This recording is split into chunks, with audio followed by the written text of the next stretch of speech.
Apa kabar saudara-saudara? Luar biasa. Semua masih percaya Yesus? Masih baca Alkitab? Masih mau masuk surga? Siapa yang mau duluan? Oke, kita langsung lihat Alkitab kita bersama dalam kitab 2 Korintus pasal yang keempat. Ayatnya yang ke-18. 2 Korintus pasal yang keempat. Ayatnya yang ke-18, Alkitab catat begini. Sebab kami tidak memperhatikan yang kelihatan, melainkan yang tak kelihatan. Karena yang kelihatan adalah sementara, sedangkan yang tak kelihatan adalah kekal. Jadi satu hari di Alkitab saudara dan saya, ada sebuah cerita yang luar biasa. Musa mengirim 12 pengintai. Dikirim ke negeri namanya Kanaan. Ya. Dan waktu kembali, ternyata 12 orang ini 10 sama 2 pendapatnya beda. Padahal mereka ngelihat objek yang sama, mereka ngelihat negeri Kanaan yang sama, mereka ngelihat susu dan madu yang sama, mereka ngelihat raksasa yang sama. Tapi waktu kembali 10 orang komentarnya begini, Musa, kita kayak belalang. Mati kita kalau masuk sana. Karena mereka raksasa semua. Tapi ada 2 orang namanya Yosua dan Kaleb. Mereka berdua berhasil meyakinkan Musa dengan mengatakan kami sanggup menaklukkan negeri itu. Untungnya Musa dengerin yang 2. Nah ternyata walaupun kita ngelihat objek yang sama, ngelihat raksasa yang sama, ternyata ada perbedaan di antara kita semua. Namanya adalah perspektif. Cara kita ngelihat apapun, itu yang membedakan hasil akhirnya. Padahal objek yang dilihat itu sama. Nah, Alkitab sudah memberikan ya sebuah perspektif buat saudara dan saya. Saya bacakan sekali lagi ya buat saudara-saudara. Sebab kami tidak memperhatikan yang kelihatan, melainkan yang tak kelihatan, karena yang kelihatan adalah apa saudara? Sementara, sedangkan yang tak kelihatan adalah kekal. Ternyata firman Tuhan sudah memberikan untuk kita semua cara kita melihat apapun yang terjadi di planet bumi ini. Bahwa semua yang kelihatan sifatnya sementara, tapi yang tidak kelihatan sifatnya kekal adanya. Kalau gitu pertanyaan saya buat Yesto ya. Rekening bank saudara sifatnya? Yakin? Jangan diliatin terus. Karena dia cuma sementara kosongnya, dia cuma sementara penuhnya. Semua yang kelihatan cuma sementara. Ya. Penyakit saudara sifatnya sementara. Masalah saudara sifatnya, kenikmatan dosa sifatnya, semua yang kelihatan depan mata saudara dan saya sifatnya temporary, sementara. Tapi yang tidak kelihatan itu kekal adanya. Nah, mulai latihan untuk melihat hal-hal yang kekal. Mulai latihan. Jangan terbuai sama kenikmatan sementara. Jangan tertipu sama keadaan yang sifatnya cuma sementara. Makanya semua keputusan yang kita ambil, jangan dasarnya itu emosi atau kesenangan. Karena biasanya orang mau ngambil keputusan cepat karena lagi emosi. Betul apa betul? Kok belakang nggak tahu? Betul ya? Dan kita selalu kalau lagi seneng, kita selalu janji-janji. Betul? Nah, perhatikan baik-baik, semua keputusan yang kita ambil, dampaknya tuh gimana? Nah ini latihan. Kita latihan lihat ke depan, nanti gimana ya? Saya ambil keputusan ini, nanti dampaknya gimana? Saya ambil keputusan A, nanti efeknya gimana di depan? Mulai latihan. Nah mungkin kita mulai bertanya sama Tuhan, Tuhan, saya tiap hari ngeliatin yang kelihatan, gimana caranya perspektif saya dirubah? Gimana caranya? Saya mau ajak saudara kita lihat bersama-sama kitab Yohanes pasal yang ke-17, ayatnya yang ketiga. Yohanes 17, ayatnya yang ketiga. Inilah hidup yang kekal itu, yaitu bahwa mereka mengenal Engkau satu-satunya Allah yang benar, dan mengenal Yesus Kristus yang telah Engkau utus. Oh, ternyata hidup yang kekal bisa kita dapati kalau kita mengenal Yesus Kristus. Saudara nggak lupa kan, Yesus datang ke dunia supaya kita semua memperoleh hidup yang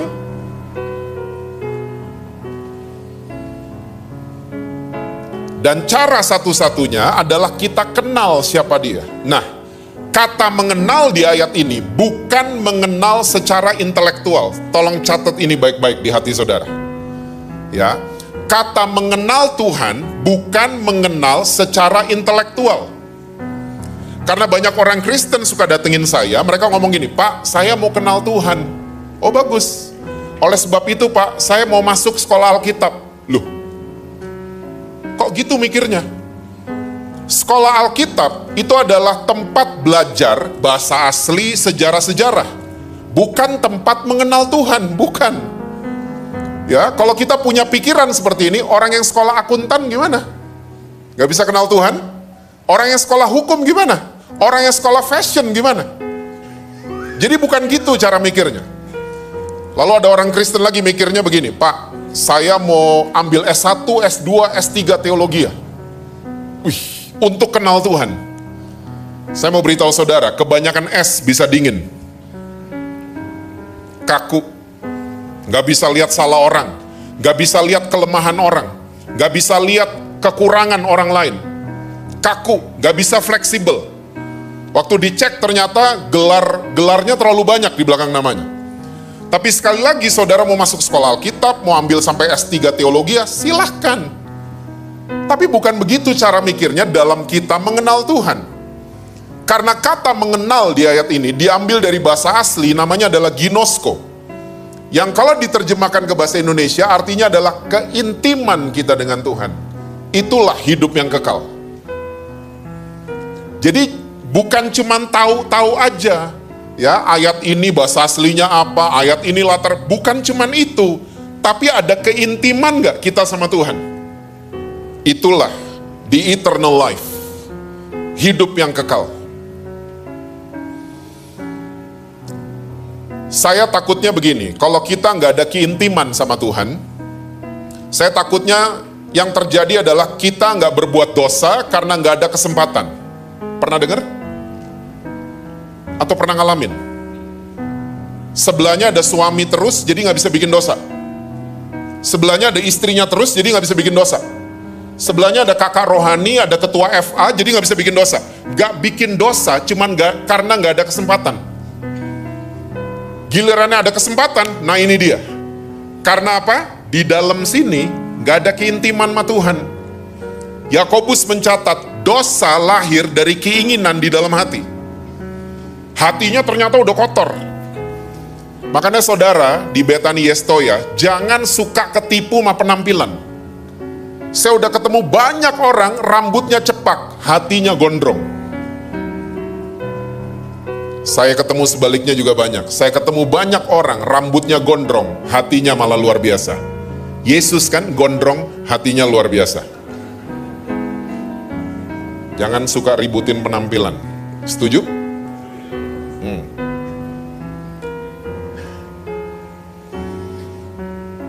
Saya percaya kita selalu bisa intim sama orang yang kita angkat dia jadi number one. Saya ulang. Saya yakin sekali kita bisa intim sama seseorang yang kita angkat dia jadi nomor satu. Makanya semua bahasa-bahasa Alkitab adalah bahasa-bahasa keintiman. Yesus ngelihat gereja, gereja itu kayak mempelainya dia. Ya, kata penyembahan bahasa aslinya proskuneo yang artinya to kiss. Kita mencium orang yang intim sama kita. Ya, kita jadikan orang yang nomor satu mempelai kita. Makanya saudara mesti tahu, saudara dan saya, kita ini semua nomor satu di kepalanya Yesus dan di hatinya Tuhan Yesus.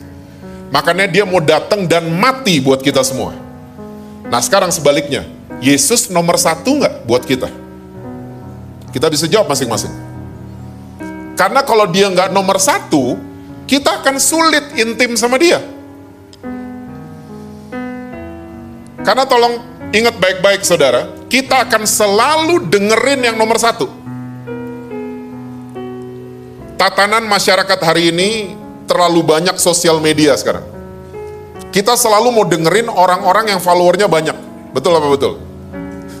Saudara mesti paham, Yesus kalau hidup di hari ini nggak laku Yesus. Nggak laku, nggak ngejual. Ya, karena followernya cuma 12, unfollow lagi satu. Sempet ada yang mute satu, tapi untung dibuka lagi sama Petrus ya. Nggak laku. Hitler followernya 1 juta. Hitler. Yesus nggak laku banget kalau hidup zaman sekarang. Nggak laku dia. Nggak ngejual. Ya. Tapi sekali lagi, yang kita dengerin tuh siapa sekarang? Yesus kah? Dia nomor satu kah? Gini deh. Kita kalau menonton sepak bola, selalu kalau siaran langsung, ada komentator diundang sama stasiun TV, betul? Yang tahu cuma di sini doang, yang lain kayaknya nggak tahu apa-apa deh tadi ya. Hah? I'm kidding. Ya, jadi biasanya kalau mau nonton siaran langsung sepak bola, komentator datang. Komentator kalau ngomong, wih kayak dia udah paling tahu hasilnya apa. Ya kan, gitu kan komentator. Di atas kertas, Argentina ada yang cedera, kena kartu merah, ada yang ini, jadi di atas kertas kayaknya Prancis yang unggul. Komentator gitu kalau ngomong. Kita yang nonton, apa komentar kita? Ikutin dia? Saya, komentator mau ngomong apa? Di hati Jesse Lantang, nomor satu adalah Argentina. Mau dia ngomong apa, saya nggak peduli. Mau prediksinya kayak gimana, saya nggak peduli. Argentina dalam hati. Liga Inggris juga sama. Orang mau prediksi apa, ngeramal apapun, dalam hati Jesse Lantang cuma satu, Arsenal. The Gunners. Ada yang fans Arsenal? Ada yang tahu sepak bola?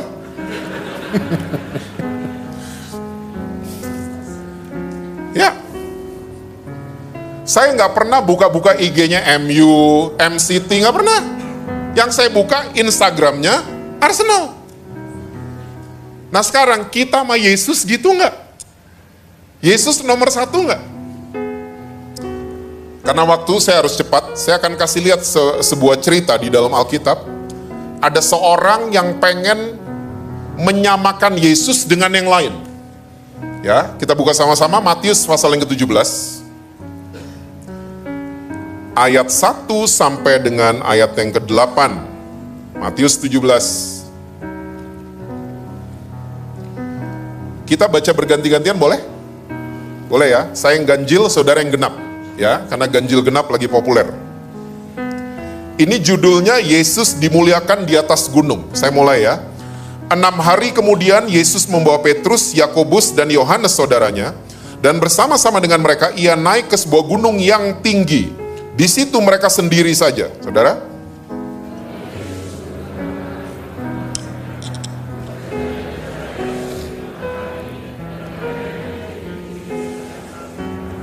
Maka nampak kepada mereka Musa dan Elia sedang berbicara dengan dia. Saudara?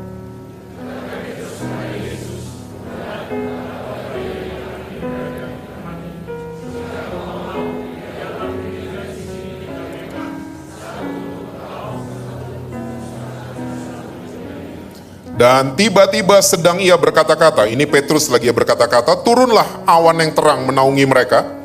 Dan dari dalam awan itu terdengar suara yang berkata, inilah anak yang kukasihi, kepadanya lah aku berkenan, dengarkan dia. Saudara?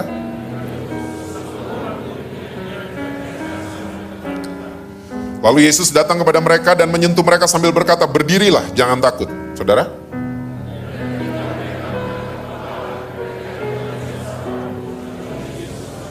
Oke, ini cerita yang sudah cukup terkenal ya. Kita sering baca cerita ini.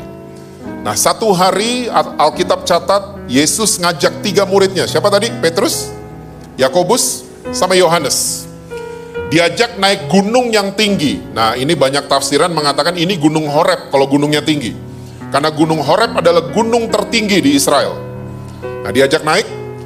lagi di atas gunung, tiba-tiba mereka ngelihat mukanya Yesus berubah, bercahaya. Dan waktu mereka perhatikan baik-baik, ternyata Yesus lagi bicara sama dua orang, Musa dan Elia. Waktu Petrus melihat, Petrus langsung komentar. Petrus selalu pinter komentar. Dia langsung komentar, Tuhan seneng banget ada di sini. Saya bikinin kemah ya, satu untuk engkau, satu untuk Musa, satu untuk Elia. Dan dia lagi ngoceh lagi, nggak disebut di Alkitab, ngocehnya dia apa sesudah itu. Tiba-tiba awan putih turun. Dan dari dalam awan itu ada suara, inilah anakku yang kukasihi, kepadanya aku berkenan, dengarkanlah dia. Saudara mesti tahu bahwa orang-orang Yahudi, mereka ini sama cerita-cerita nenek moyang, mereka hafal sekali. Ya, karena ayah-ayah di Yahudi itu, mereka nggak berfungsi sebagai ayah saja. Mereka berfungsi juga sebagai guru. Dan anak-anak tuh murid di rumah. Jadi diajarin. Ya, diajarin cerita-cerita nenek moyang. Beda sama Indonesia. Kita kadang-kadang Pangeran Diponegoro aja kita udah nggak tahu itu siapa. Ya, di Yestoya nggak ada. Di Jakarta banyak. Ya, Imam Bonjol kita cuma taunya nama jalan. Itu nama pahlawan. Nah, orang Yahudi nggak gitu. Mereka udah ribuan tahun, mereka tahu semua kejadian. Nah, kenapa Petrus ketakutan waktu awan turun? Karena Petrus dan teman-temannya pasti paham cerita di Perjanjian Lama. Ada awan putih juga turun, kena sama Miriam. Dan waktu awannya naik, Miriam terkena kusta. Petrus paham cerita itu. Makanya ketakutan. Ya. Dan awan itu turun. On the spot waktu Petrus mengatakan mau bangun kemah untuk Yesus, Musa, dan Elia. Ternyata Petrus pengen mensejajarkan Yesus dengan Musa dan Elia. Gak bisa dipungkiri, Petrus gak 100% salah. Karena orang-orang Perjanjian Lama terbiasa dengan kitab Musa dan kitab para nabi. Betul? Sudah baca Alkitab kan? Orang Perjanjian Lama terbiasa sama dua ini. Makanya yang muncul di atas gunung Musa dan Elia, bukan Abraham, bukan Daud, bukan Salomo, bukan Gideon, bukan yang lain-lain. Tapi yang muncul Musa dan Elia. Karena ini kebiasaannya orang Yahudi sama kitab Musa dan kitab nabi-nabi. Nah, ternyata Petrus ya pengen menomorsatukan Yesus. Musa represent hukum Taurat, Elia represent suara kenabian. Petrus ingin menyamakan Yesus dengan hukum Taurat dan dengan suara kenabian. Jadi kalau podium medali emas, Petrus mau naikin tiga-tiganya, nggak bisa. Nggak bisa. Hukum Taurat itu perlu dipelajari, tapi jangan dihidupi. Apalagi sampai jadi ahli Taurat, saudara. Ngeri banget, apalagi jadi Farisi modern. Yang kerjanya cuma nunjuk-nunjuk orang. Karena hukum Taurat sudah di-cancel. Efesus 2 ayat 15, karena mata saudara jadi sadis, lihat saya. Ini Pak Samuel undang pembicara dari mana ini? Efesus 2 ayat yang ke-15, ini yang tulis mantan ahli Taurat. Efesus 2 ayat 15. Sebab dengan apa saudara? Matinya siapa? Yesus. Sebagai manusia, I-nya huruf besar. Telah apa saudara? Batalkan hukum Taurat dengan segala perintah dan ketentuannya. Misvots, 600-an aturan.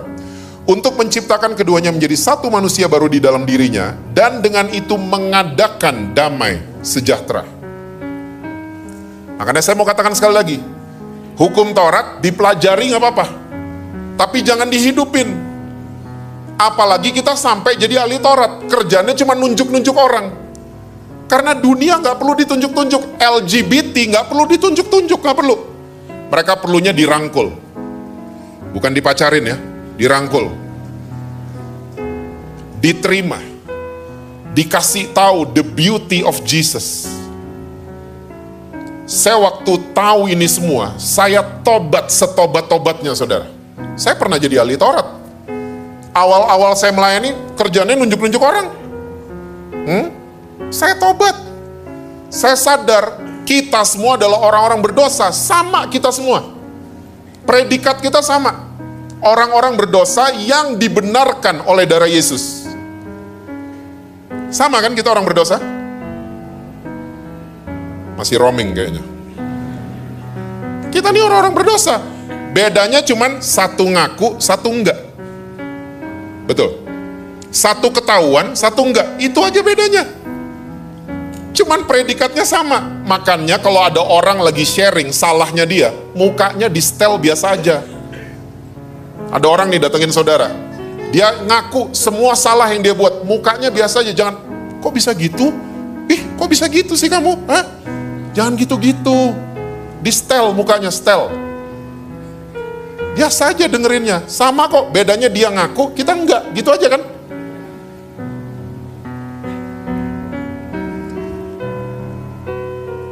Kalau iblis nggak bisa buat kita jadi orang jahat. Iblis akan buat kita jadi orang yang merasa paling benar. Sama aja jahatnya. Persis kayak ahli Taurat dan orang-orang Farisi. Selalu merasa diri mereka benar. Saya bisa beberin semua, tapi kita nggak ada waktu. Mereka hari Sabat, kuduskan hari Sabat, tapi mereka kasih makan ternak di rumah. Nggak 100% mereka diem, enggak. Kalau di depan umum, kelihatannya diem semuanya. Itu mereka. Hukum Taurat dipelajari, tapi jangan dihidupi. Dipelajari boleh. Galatia 2 ayat 16. Galatia 2 ayat 16. Saya sampai jam berapa ya? Jam 8 ya?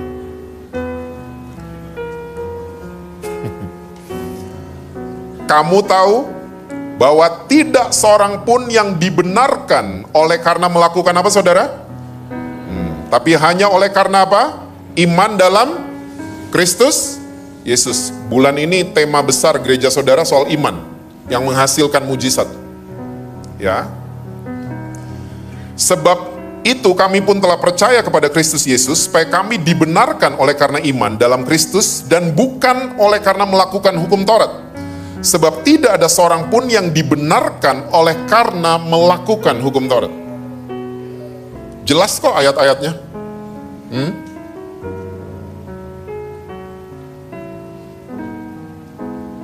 Dengerin siapa mulai hari ini? Yesus. Iman timbul dari pendengaran. Tahu versi lengkapnya ayatnya? Kita seringkali cuma tahu sepenggal kalimat. Coba dibuka, Roma 10 ayat 17. Roma 10 ayat 17.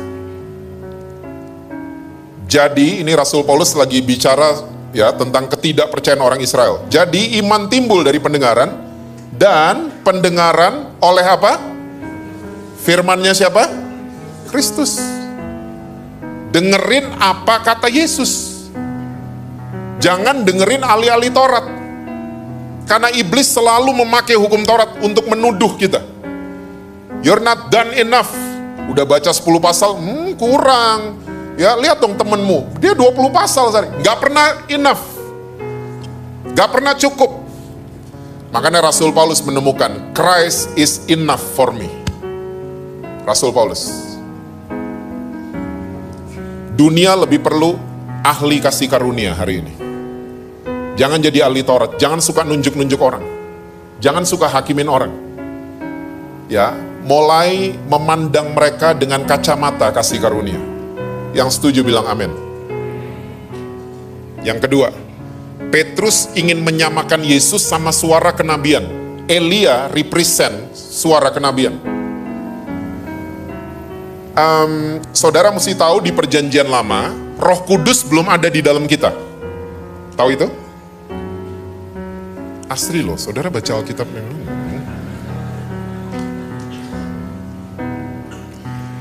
Di perjanjian lama Roh Kudus di luar, belum di sini. Jadi kalau dia mau bicara sama manusia, dia menghampiri, roh Allah menghampiri manusia. Tapi semenjak hari Pentakosta, Roh Kudus sudah ada di dalam kita semua. Dia nggak di luar lagi. Setuju? Dia udah di dalam kita. Dan dia nggak cuman diem di dalam kita, dia bicara sama kita. Tapi anehnya orang-orang Kristen sampai hari ini, kita seneng banget sama nabi-nabi klinik. Kita seneng banget kalau ada nabi datang di gereja, saya ngelihat di alam roh kayaknya Bapak mesti jual rumah kayaknya. Wih Pak, yuk Pak jual rumah Pak. Itu pendeta ngomong gitu. Hah? Saya ngelihat, saya dengar suara Tuhan, kayaknya saudara mesti jual mobil kayaknya. Nanti perpulangnya kirim ke saya. Saya ngelihat kayaknya kalian berdua mesti mission trip ke Afrika di pedalaman Zimbabwe. Kita dengerin gini-ginian. Kalau nabi klinik datang, ngantri, semuanya minta dinubuatin. Kita seneng gini-ginian. Kurang entertainment orang Kristen. Jadi waktu ada ginian, demen banget. Saudara mesti tahu, ya, Roh Kudus di dalam kita, kelasnya sama semua. Jangan saudara berpikir, Roh Kudus di dalam Jesse Lantang, kelasnya premium, di dalam saudara, kelasnya KW-KW. Jangan lagi mikir gitu, kelasnya sama semua. Roh Kudus bisa juga ngomong sama saudara. Makanya kalau ada nabi-nabi klinik kayak gitu datengin saudara, respect aja, tapi cross check sama yang di sini. Itu jauh lebih powerful daripada kita mulai mengkultuskan manusia. Kita mulai mensejajarkan Pak Pendeta sama Yesus Kristus. Be careful. Bahaya banget. Cek, cross check dalam sini, bener nggak? Terus Pak, ngapain jadi pendeta? Nah, di perjanjian baru, Rasul dan Nabi kerjaannya adalah meneguhkan, bukan kasih tahu kata Tuhan, bukan, meneguhkan. Makanya sekarang saya kalau ada orang minta didoain, saya teks balik, Pak, Bu, yuk doa sama-sama, yuk. Nanti dapat suara apa, saya dapat suara apa, kita saling meneguhkan. Wih, orang Kristen kadang-kadang suka lupa gini-ginian. Kita mulai mengkultuskan individu, ya ada tikus Pak Pendeta, datang ke rumah, kenapa? Ada tikus Pak. Pendetanya mau lagi datang, mana tikusnya? Itu Pak, jebret gitu. Ada tikus lagi, Pak Pendeta, ada tikus lagi, datang lagi pendetanya. Sorry, itu namanya pembodohan jemaat. Kita nggak dilatih untuk dengar Tuhan. Seharusnya waktu ada tikus, pendetanya datang, satu keluarga, lihat ya, cara saya bunuh tikus. Jebret, nah nanti kalau ada tikus lagi, caranya begini, nggak usah telepon saya. Gitu dong. Saling meneguhkan. Dengerin siapa? Yesus. Dengerin firmannya Yesus. Jadikan dia nomor satu di sini. Jangan ada suara lain. Dia nomor satu dan dia bisa bicara di dalam saudara. Kelas premium, bicara sama saudara. Karena waktu, saya harus pindah ke Markus 5. Markus 5 ayat yang ke-21 sampai dengan ayat yang ke-43, kita nggak akan baca ini semua, saudara bisa baca sendiri nanti di rumah ya. Ini Yesus lagi menyembuhkan audiovisual. Ya, karena audiovisual adalah dua panca indera yang mempengaruhi iman kita. Perspektif sama cara kita mendengar, cara kita ngelihat sama cara kita mendengar. Itu yang mempengaruhi iman kita. Ya. Jadi dua panca indera ini mesti dilatih. Mesti dilatih. Nah, cerita ini Yesus memulihkan dua orang. Oke, ini judul perikopnya, Yesus membangkitkan anak Yairus dan menyembuhkan seorang perempuan yang sakit pendarahan. Oke, saya kasih highlights-nya aja buat saudara. Jadi Yesus baru turun dari perahu, didatengin sama Yairus. Yairus itu kepala sinagog. Dia tahu semua aturannya Taurat, semua misvots dia tahu. Yairus, dia kepala sinagog. Nah, dia tersungkur depan Yesus, dia bilang, tolong, anak saya dying. anak saya udah mau mati, tolong. Nah, Alkitab catat, Yesus gak banyak tanya, langsung berangkat ya ke rumahnya Yairus. Di tengah jalan, ada wanita yang sudah 12 tahun pendarahan. Ingat tadi, orang Yahudi selalu tahu sama cerita-cerita nenek moyang. Jadi wanita ini, dia tahu Imamat 15. Saudara tahu Imamat 15? Saudara bola nggak tahu, Alkitab nggak tahu, saudara gaul di mana, saudara? Hah? Ayam tenis tahu? Wanita ini dia tahu Imamat 15. Imamat 15 mencatat tentang aturan tentang wanita yang terkena menstruasi. Dia tahu. Dia tahu semua aturan itu. Dia pakai baju apa, bajunya jadi najis. Dia duduk dimanapun, kursinya jadi najis. Dia tidur dimanapun, tempat tidurnya jadi najis. Dia salaman sama siapapun, orang yang salaman sama dia jadi najis. Dan dia nggak boleh ada di tengah umum, di tengah kerumunan nggak boleh. Ya. Dan waktu dia udah selesai menstruasi, dia harus tunggu 7 hari, hari ke-8 datang ke imam laporan, ditahirkan. Masih mau hidup kayak gitu? Nah, ini perjanjian lama seperti ini. Hukum Taurat dengan semua aturan misvots. Ya. Wanita ini tahu bahwa dia najis, saya najis. Dan Alkitab catat udah 12 tahun dia berobat kemana-mana. Ke Singapura udah, ke Penang udah, kemana-mana udah. Gak pernah sembuh. Bahkan Alkitab mencatat keadaannya semakin memburuk dan dia bangkrut. Udah bangkrut, pendarahan 12 tahun, dan imannya mengatakan saya najis, saya najis, saya najis, saya nggak layak. Markus 5 ayat 27, coba lihat. Markus 5 ayat 27. Markus 5 ayat 27. Oke. Dia sudah apa, saudara?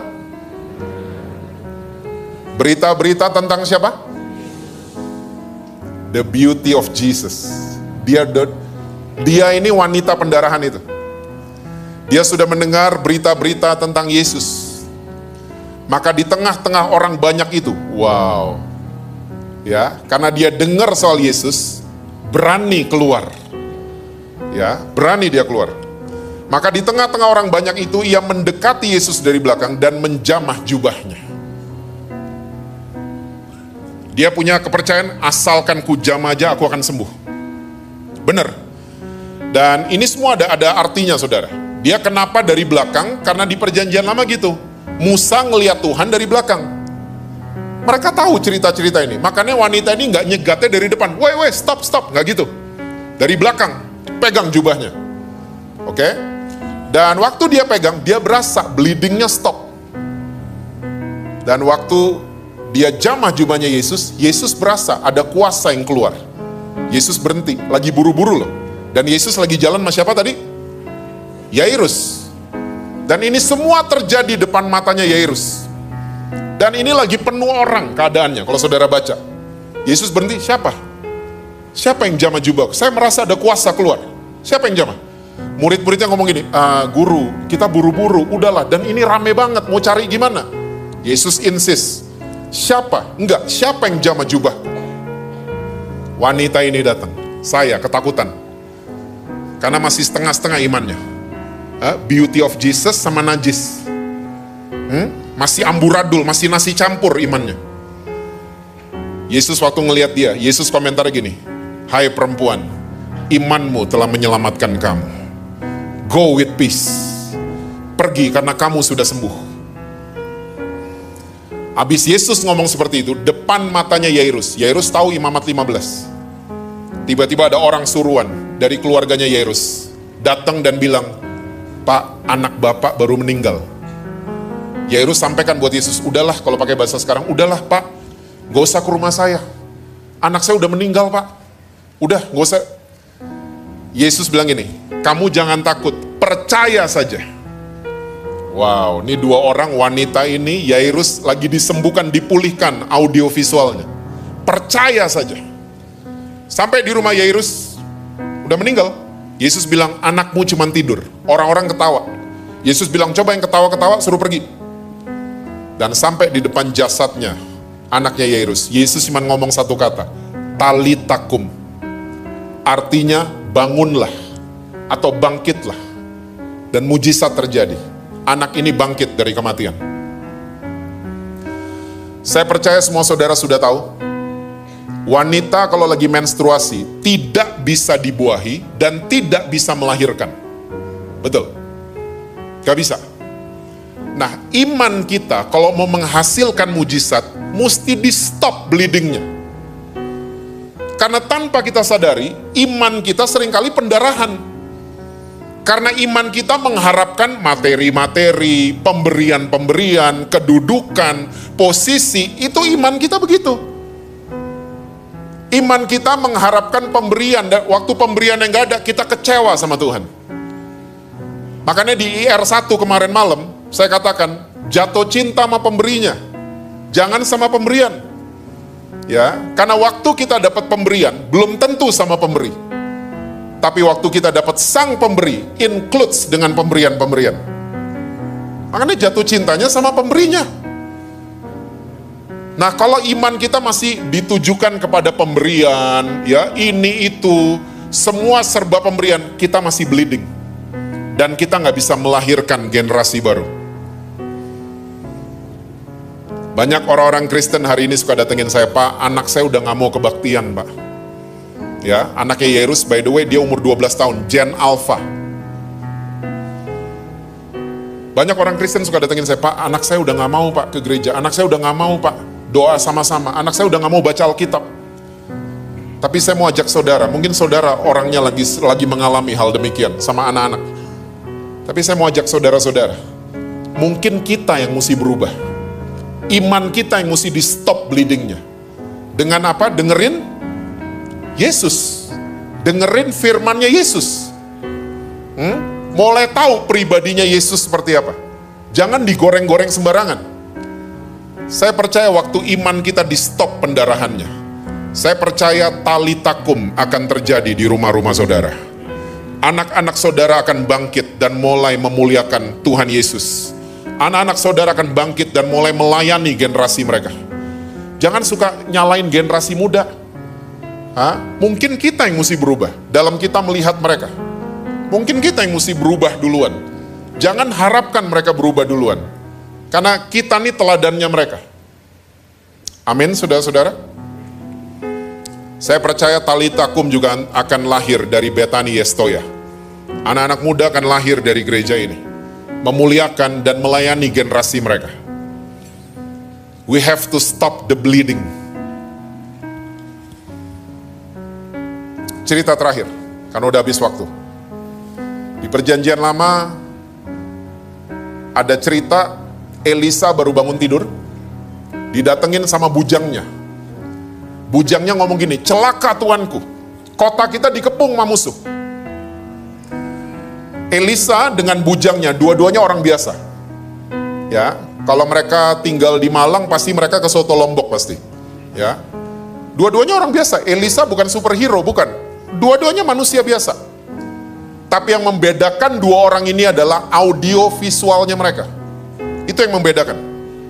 Elisa bilang ini, jangan takut karena yang menyertai kita lebih besar daripada yang menyertai mereka. Tuhan, celikan matanya. Bujangnya nggak buta jasmani loh, enggak. Kalau saudara pelajari dari bahasa asli, sebenarnya doanya Elisa adalah Tuhan, ganti perspektifnya. Waktu Elisa baru doa seperti itu, bujangnya tercelik dan bujangnya melihat satu gunung itu penuh dengan tentara berapi dan berkuda yang asalnya dari surga. Saudara, hari-hari ini banyak sekali prediksi kan? Ya, ada suara ini kayak komentator bola tadi. Ya, prediksi ini, prediksi tahun 2023 kan gini, 2024 nanti makin gelap, makin gini dan lain sebagainya. Ada prediksi soal perang, ada prediksi soal ekonomi, soal kesehatan dan lain sebagainya. Boleh dengerin itu semua. Tapi above all, di atas semuanya itu, dengerin siapa? Yesus. Jadikan dia number one. Kasih dia medali emas setiap hari. Jadikan dia nomor 1 di kepala kita. Dengerin Yesus. Ya, boleh ada prediksi. Tapi saya juga mau katakan buat saudara, jangan takut. Karena yang menyertai kita lebih besar dari apapun yang terjadi di planet bumi ini. Amin, saudara.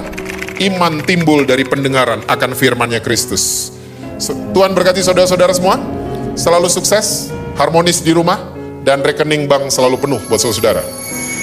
Kenceng banget gitu-gituan, amin.